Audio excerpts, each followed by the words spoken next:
Hey guys, in this lesson we're going to build our bases that will be the targets of our falling enemies.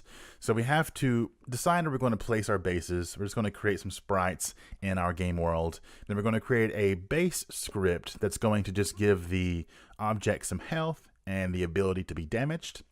And then we're going to later on have a collection of all of these bases. So we have the 4 regular bases, the 1 armed base, and we're going to be able to get a random base as a target for an enemy, and also check to see if the base is alive or not. If the base is dead, don't target that base. So if you come down to the point where you only have 1 base left, every enemy will target that base, making it a bit more difficult for you as you progress through a round.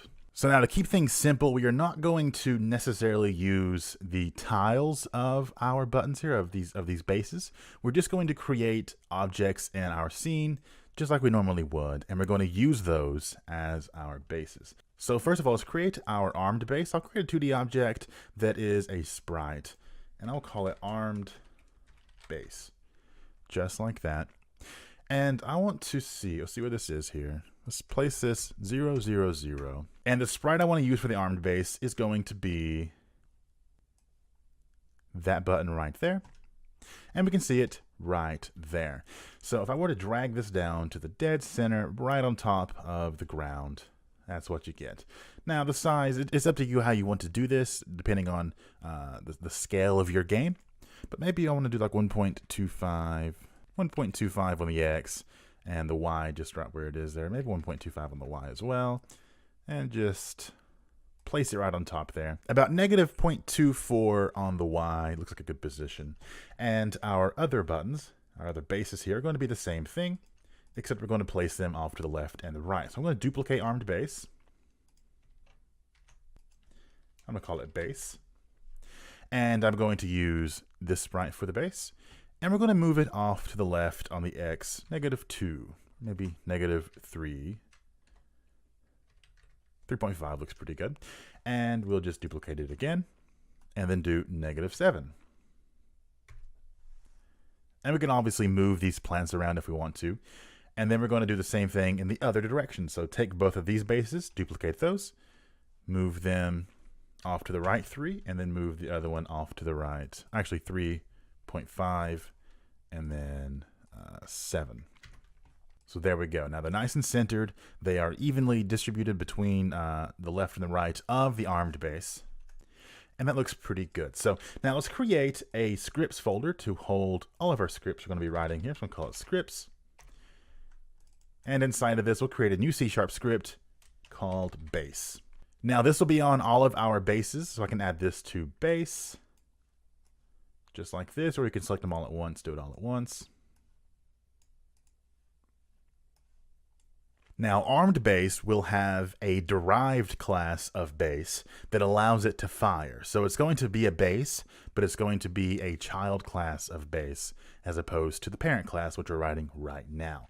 So if I open this up in Visual Studio, the base class is going to be really simple. It's going to have a health property that is going to start at like 3 or so. If it gets down to 0, that base is dead. And it's going to have a method for damaging the base if it were to collide with an enemy.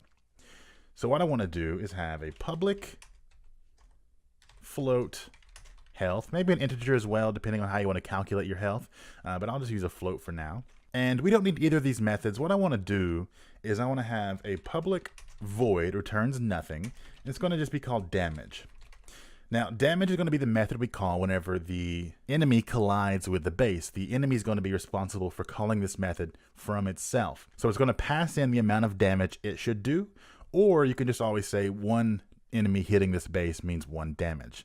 Now I could add this simply by saying amount, and then we could just use that amount. So you could have different sized enemies. Maybe a big enemy does more damage, a smaller enemy does less damage, and so on. Or you could just keep it with simply -1 per damage. So what this will do is do health minus amount, right? So you could say health minus 1 or health minus minus to subtract just the 1, or you could say health minus equals amount. And that will subtract from health the amount that we passed in and it will then store that amount back in health. So health will be equal to whatever health minus amount is. And then simply have to check if health is less than or equal to 0, that means this base is dead, so I can just say died. Now we're not going to do anything directly if the base dies, because all we care about is the base alive whenever we're trying to get a target for an enemy. Whenever we spawn an enemy, it's going to check to see what bases are alive and give me a random one of those alive bases. So the base dying doesn't necessarily matter to me in this simple form of the game, but I would expect you would want to do something with it, maybe play a sound effect when it dies, or maybe change the sprite to a different sprite if it's dead. Very simple thing to do, but we're keeping it really simple here. I'm just adding this in just in case you want to do that. So I can add then a private void, I'll just call it die, and we'll just call this whenever we die. So we'll just say die. Now anything you want to do when a base dies, you just do it right here in this method. For now, I'll just log out a message that says a base died.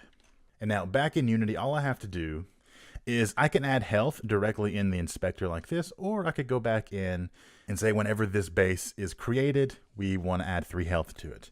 So we can say void awake, and we'll just say health is equal to 3. Just as simple as that. So now whenever we start the game, health is equal to 3 on all of our bases. Very cool. That's going to be it for this lesson, guys. In the next lesson, we're going to write our rocket script. That's going to be what our armed base fires. Whenever we click, it's going to grab a direction and move in that direction based on the mouse position. That's in the next lesson, guys. My name is Austin, and I will see you there.